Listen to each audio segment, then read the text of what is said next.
রামুতে 12,000 piece Burmese ইয়াবাসহ একজন আটক। বিস্তারিত থাকছে কামাল উদ্দিন জয়ের প্রতিবেদনে। কক্সবাজারের রামুতে বর্ডার গার্ড বাংলাদেশের অভিযানে 36 লাখ টাকা মূল্যের 12,000 পিস বার্মিজ ইয়াবাসহ একজন আসামিকে আটক করা হয়েছে। বুধবার দুপুর 2:20 রামু ব্যাটালিয়নের অধীনস্থ মরিচ্চা যৌথ চেকপোস্টে গোয়েন্দা তথ্যের ভিত্তিতে এ অভিযান পরিচালনা করা হয়। বিজিবি সূত্র জানায়, লেফটেন্যান্ট কর্নেল কাজী মাহতাব উদ্দিন আহমেদের দিক নির্দেশনায় এবং মেজর মোহাম্মদ আশিকুর রহমানের নেতৃত্বে একটি সন্দেহজনক পিকআপ গাড়ি থামিয়ে তল্লাশি চালানো হয়। এ সময় পিকআপের সামনে মাড গার্ডের ভেতরে বিশেষভাবে লুকানো অবস্থায় 12,000 পিস বার্মিজ ইয়াবা উদ্ধার করা হয়। আটক ব্যক্তি মোহাম্মদ রুবেল, বয়স 33। তার পিতা মোহাম্মদ আলী, তিনি কক্সবাজার জেলার চকরিয়া উপজেলার বাগানপাড়া গ্রামের বাসিন্দা।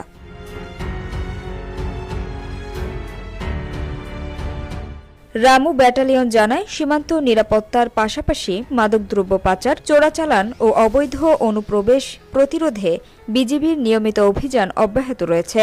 উদ্ধারকৃত ইয়াবা ও আটক আসামির বিরুদ্ধে আইনানুগ ব্যবস্থা গ্রহণ প্রক্রিয়াধীন।